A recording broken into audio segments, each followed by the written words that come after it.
di leen jéggalu aussi ci remercier parce que dañu leen woo ci bésu feet ngeen ñëw yéen ñëpp ñëw may ñu mën a wax ak yéen expliquer leen ci li nga xam ne dañ ko tuddee déclaration bi nga xam ne gouvernement bi moo ko def pour mën a wax leen bi nga xamee ne que ne chaîne télévision bi nga xam ne que ne britannique la maanaam anglaise la moom am na loo xam ne génne na ko jëmale ko muy le 3 juin ci benn lu ñuy wax nee na scandale bu di 10 milliards de dollars loolu la ko titré loolu nag gouvernement bi dafa wax ne que ne mënul gëm loo xam ne ñëwee na noonu li mu ci gëm rek mooy que ne li mu xam ne retenir na ko mooy dafa am ñoo xam ne manifestement dañu ñëw pour yàq der pour fragiliser li olof di wax daal en tout cas pour yàq der kon mën nañu wax ne déclaration bi dafay nekk déclaration boo xam ne dafay setal der ci loolu mu wax ne que ne lii ñu wax ci xaalis loolu mënul nekk sax comme mënul nekk te waxtu bi nga xam ne wax nañ ne que ne moom la amaguñu sax pétrole bi sax génnagul bokk léegi mu def li nga xam ne ci waxtaan bi mooy ñu rappeler leen li tubaab di wax de façon chronologique depuis 2011 naka la décret yi nga xam ne que ne arrêté yi nga xam ne acte yëpp jël nañ ko ci pétrole bi que ne amee na noonu ñu wax la ne leen ne octobre 2011 le Petro-Tim joxe li ñuy wax manifestation d'intérêt mu adressé ko nag ministre bi nga xam ne moo doon ministre de l'énergie muy 2011 ñuy préciser foofu ne boobu le président Macky Sall boobu nekkagul ci pouvoir ñu teg ci décembre 2011 encore boobu la am li tubaab di wax ou anglais di ko wax MOU maanaam kayit boo xam ne daal am nañ intention ñu signé ko entre directeur Petro-Tim bi toog wala ka fa nekkoon ak Petro-Tim bi 17 janvier jotee ñu am loo xam ne contrat la léegi nag dafay nekk entre contrat de recherche la ak partage de production foofu mu am ñaari contrat bi nga xam ne concerné na Kayar ak bi nga xam ne concerné na Saint-Louis ñu signé ko le 17 janvier avril 2012 bi président Macky Sall ñëwee ci bopp réew mi muy le précisément 2 avril mu ñëw nag fekk ci kayit yi administration noonu lay doxee contrat yi ma leen wax nga xam ne signé nañ ko 17 janvier 2012 muy ñaari contrat yi waaye mu fekk fa aussi ñaari décret d'approbation yi approuvé contrat yi yooyu décret bu ci nekk fekk nañu signé ko ña ko waroon signé ci boobu signé woon nañ ko waaye la ca manqué woon ci décret bi mooy numéroté wuñ ko daté wuñ ko waaye signé woon nañ ko donc mu téye kayit daal di nag ne day vérifier naka la waaye booba état signé na ba pare décret yi signé nañ ko mais numéroté guñu waaye kooku am na droit te état continuité la waaye terewul mu toog ñaari weer gëstuwaat kayit yooyu yëpp xoolaat ko bu baax ak ay service am ak ñi ko wër te nekk ci biir bi càmbar yëpp si la door nag signé waat décret yi ñaari décret yooyu maanaam dafa confirmer rek signé ñaari décret yi bi 4 juillet jotee maanaam Petro-Tim créé li ñuy wax Petro-Tim Sénégal société anonyme universelle loolu force la woon parce que dafa nekk ci contrat yi ci article 4 bépp société boo xam ne dafa ñëw Sénégal di explorer pétrole ba ñu jox la contrat da nga war a signer da nga war a créer benn filiale boo xam ne da lay représenter fii ci Sénégal maanaam mënoo nekk bitim réew toog fa di lijjanti il faut nga am ku la représenter Sénégal loolu moo waral mu créer kii boobu bi nga xamee ne septembre 2012 jot na ci lañ signé Petrosen loolu aussi maanaam charte yi moo ko obligé ñu signé accord entre Petrosen ak Petrotim bi 28 octobre 2012 jotee léegi ministre de l'énergie bi aussi approuvé accord boobu bi août 2014 jotee Timis Corporation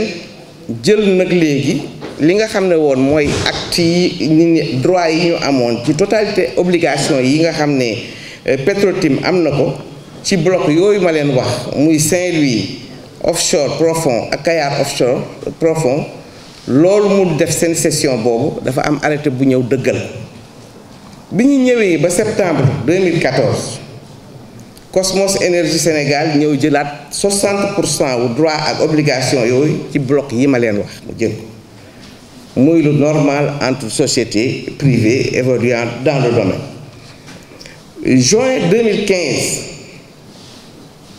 fekk na nag léegi contrat bi mat na ñetti at ñu war ko renouveler loolu itam charte yi ñoo ko joxe maanaam boo amee ñetti at da nga war a renouveler waat sa contrat wala ñu bañ ko renouveler si lañ ko renouveler premier renouvellement bi ñu def ko ci contrat bi mais ma bëgg foofu taxaw fa pour wax leen ba léegi ba foofu ñuy waxee juin 2015 découverte pétrole amul ci blocu Saint-Louis bi ak blocu Kayar profond bi ñu ñëwee ba août 2015 ci laa koy wax ne ci la ñu def renouvellement boobu léegi nag forage bi nga xam ne que ne moo nekk Gëmbël moom mi ngi démarré en décembre 2015 ci blocu Ndar bi bi ñuy wax Saint-Louis offshore profond mais bi ñu ñëwee ba janvier maanaam 2016 waaw un an plus d'un an plus tard la 4 ans après l'octroi du permis ci la ñu wax nag ne découvrir nañ foofu ca Gëmbël pétrole ba ñu ñëwee ci février 2017 léegi la action de cession yi des actions Cosmos Énergie Sénégal ak Cosmos BP ñu signé ko léegi Cosmos Énergie Sénégal jox ay action Cosmos BP Sénégal foofu la BP duggee et ñu def transfert obligation yi ci permis Ndar bi ak ci permis Kayar ñu ñëw 20 avril 2017 Timis Corporation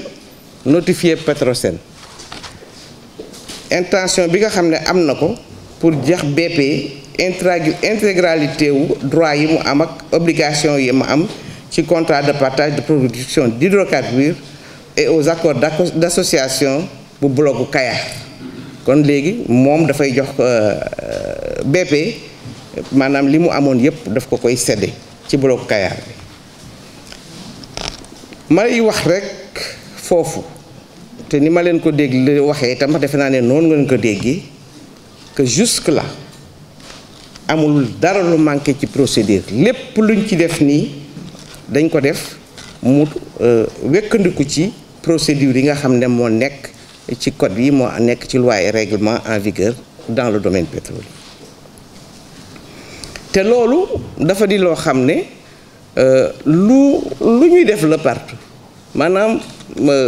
ki ngay njëkk a signer après entre privé dañuy mën di signante ci seen biir di séddee ay obligation xam ngeen sax ne noonu la affaire di doxee séddee sa morom sa obligation soit nga gagné ci soit nga bañ a cee gagné am na loo xam ne dana tax na yow da nga ko koy jox moo tax ñun gouvernement dafa jaaxle pas jaaxle sax mais dafa surpris c'est surprenant maanaam que loolu jóge ci BBC moo tax li mu foog mooy lan lu tax mu def ko ak lu tax BBC bëgg def rek li ñuy wax confusion jaxasa xel yi moom lañu ko teg ndax lii ba fii ñu egsi gisuñu ci dara lu nga xam ne que ne jàdd na yoon kon bu ñu ñëwee li ci wax lii gouvernement bi day wax ne que ne surprise la am, c'est surprenant. bu ñu jëlee nag tey ci li ñuy wax maanaam ni ñuy saytoo ni ñuy gouverner ressources pétrolières yi depuis que président Macky Sall nekk ci bopp réew mi mën nañ nag wax ne am na effort boo xam ne bu ñëpp gis la effort boo xam ne dafay jël di pour ñu gérer ko gérer boo xam ne que ne dafay transparent gestion boo xam ne que ne saytu boo xam ne que ne dafa di saytu bu mot ci ayib boo xam ne que ne du am benn tâche te li muy def itam mën nañ wax ne que ne dafa ci jublu maanaam protéger intérêt Sénégal loolu bu ngeen gisee processus bi ba mu ñëw ba fii defe naa ne gestion bu transparente la ñuy wax li ñuy wax aussi mooy protéger intérêt bépp sénégalais protéger intérêt Sénégal gis nañ politique yi bi nga xam ne président de la République du Sénégal Macky Sall mi ngi koy def ci maanaam leeral ci maanaam ressources yi ñu bokk ci maanaam sauvegarder fépp fu mu taxaw ak lépp lu muy def nag rawatina ci secteur pétrolier bi mooy intérêt population yi ak intérêt Sénégal 2013 am na benn organe ci yooyu mën nañu wax ITIE Sénégal adhéré na fa de façon volontaire moom moo demal boppam adhéré boppam waaye kuréel googu wax nañ ne nangu nañ na ci Afrique Sénégal mooy pays bu nga xam ne que ne moom la ñu njëkk a am ci moom li ñuy wax satisfaction ñuy wax ko satisfecit nee na mooy pays bi njëkk maanaam dëkk bi njëkk ci Afrique def ay progrès ci loolu ñuy wax mise en œuvre maanaam dëggal jëfandikoo normes yi nga xam ne kuréel googu teg na bi ñu ñëwee ci référendum bi bu 20 mars bi président Macky Sall moom ci boppam moo proposé que ne nañu def ci constitution bi droit wu propriété wu peuple bi ci les ressources naturelles maanaam jox peuple bi seen yelleef ak seen àq ci ressources naturelles yi nga xam ne am na ci réew mi ñu am ci baat am ci wàll ba tax na ñu def ko ci constitution bi defe naa ne ci article 25 mu jëlati ne nañuy publier systématiquement bépp contrat bu nga xam ne concerné ne mine yi walla pétrole te loolu depuis septembre 2016 ñëpp mën nañ nangu ne lu xam ne dañ ko systématiser mu yokk ci ne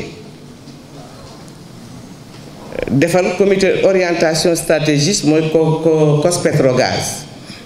organe de pilotage la bu ñëpp xam bu ñëpp ràññee moo xam ne dafay dimbale président de la République di dimbale gouvernement ci définition politique yi mais aussi dimbale ko di ko orienté ci li nga xam ne mooy mise en œuvre politique yi ak stratégie yi boobu décision nag le président Macky Sall li jëloon ba constituer COS-Petrogaz dafa jëlaat beneen décision yokk membre yi nga xam ne ñoo nekk ci COS-Petrogaz te bi ci gën a ñi ci gën a ràññee mooy def ne nañ ci dugal société civile ñu am ci baat beneen bi ci tegu mooy nee na nañ ci yokk opposition bi yépp ci dem ci transparence yépp ci dem ci yokk maanaam li ñu am ak suñu xarañ ci pétrole ak gaz 27 décembre 2017 mu créé nag Institut national du pétrole et du gaz loolu daf ne nañu am nit ñu xarañ mu dem ci logique gu rek capital humain bi muy wax que ñu yokk li nga xam ne mooy suñu xarañ ak suñu mën-mën ak suñu expertise am ay doomu sénégalais yoo xam ne en nombre et en qualité et dinañ nekk ci gestion wu pétrole bi ak gaz bi ñuy wax naan ressources humaines hautement qualifiées. 12 juin 2018 mu def concertation nationale sur la gestion des revenus futurs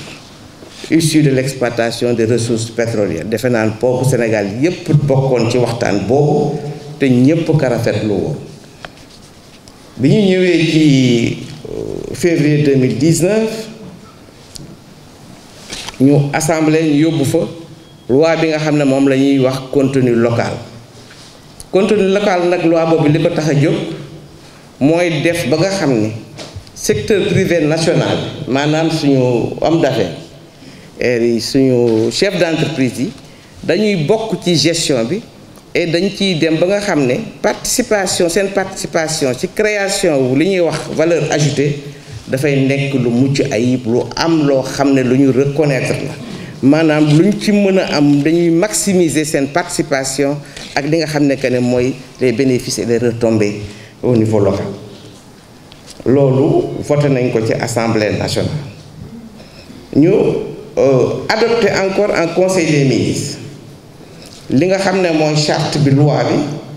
bi ñu may ñu mën a répartir les revenus issus de ces ressources. Ku nekk xam na ne keroog bi ñu demee 12 juin waxtaanee na woon nañu yooyu boobu loi boobu nag conseil des ministres adopté ne ko mu ngi suivre son cours et may préciser ne foofu loi boobu dafa am lu mu prévoir mooy benn fonds boo xam ne li ñuy wax génération future moo nga xam ne mooy xale yi ñëw c'est pour le futur ñu fàttaliku leen ci pétrole bi ñu am seen wàll. Loolu aussi waxoon nañ ko le 12 juin ba tey février 2019 ñu am nag beneen code beneen charte boo xam ne mooy régir pétrole bi loolu nag charte bi dafa gën a dugal transparence ci procédure d'attribution des contrats pétroliers dafa yokk paaru état ci contrat yooyu dafa naa ne bu njëkk 10% la woon de léegi dem na ba 30%. Donc loolu dafa gën a yokk présence su état ak participation wu état ci exploitation du pétrole. Mu jël tam loi boobu gën ko aussi accès ci aspect yi ñuy wax mooy environnement ku ne xam na ne fii mu nekk nii boo saytuwul sa environnement sa gestion durable day nekk leneen donc loi boobu dafa jël en considération loolu kon yéen mesures yooyu yépp ñu wax mën nañ nangu nag ne dafay illustrer dafay montrer volonté wu le président de la République pour que gestion pétrole bi lii génne ci pétrole bi nekk loo xam ne dafay profiter au Sénégal profiter au Sénégal. Maintenant nag bu ñu ñëwee ci reportage bi dañuy nangu ñun ñëpp ne reportage bi dafa am farfarloo ndax li tax mu am farfarloo mooy li ñu njëkk wax ndax li ñu génne ne xaalis boobu génn ci entre deux sociétés dafa mënoon dindi pauvreté ou wàññi ko ci Sénégal buñ ko deful woon ci leneen xam ngeen loolu daf ñu daal di jaaxal lu tax mooy xaalis boobu fan lay amee pétrole bu ballagul ñu ngi fii ak ñetti at la naka lay ñëwee di dimbale ñu ci pauvreté bi am na espoir naam mais excès gu ñu foofu kon loolu da ngay di gis rek ne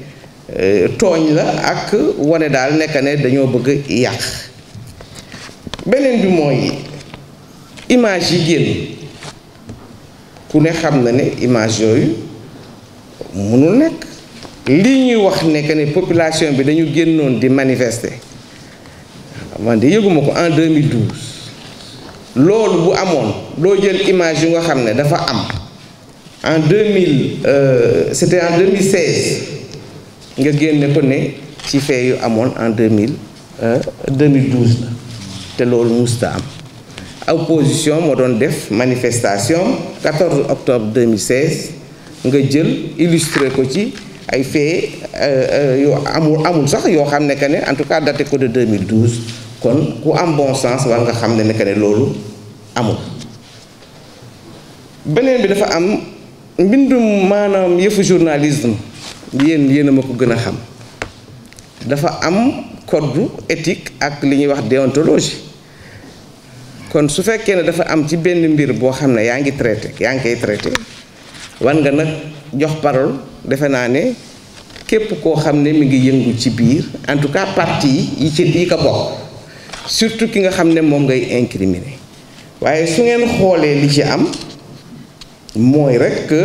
dañoo jox parole ñaari nit yu bokk ci opposition bi ay nga xam ne vraiment mbirum pétrole dafa nekk seen li olof di wax lan dañ ko bëgg daal dañ ko bëgg di ci wax toujours ñoom ñoo wax waaye joxuñu parole état joxuñu parole population bi joxuñu parole ñi nga xam ne ñoo doon liggéey ci biir te fekkee woon ko loolu moo tax ñu bëggoon ngeen xam ne lii ñu fi génne ou lii ñu wax dara amu ci lii Sénégal gouvernement bi jox leen mooy li nga xam ne mooy li am waaye nag gouvernement du Sénégal nee na am na ay droit donc lépp lu ko droit am jox écarté wul maanaam wàccul ne dana ko jëfandikoo ndax lii du dëgg du yoon loolu la gouvernement bi waxoon ne naa ko wax man ma wax ko tey jii ci juróomeelu fanu juin 2019 wax ko ci turu gouvernement de la République du Sénégal man Ndeye Tické Ndiaye le ministre de l'économie numérique et des télécommunications porte-parole du gouvernement maa ngi leen di gërëm di leen sant ci seen ñëw ci seen toogaay ci seen déglu di rafetlu vraiment ñëw fi wasalaam jërë ngeen jëf merci beaucoup.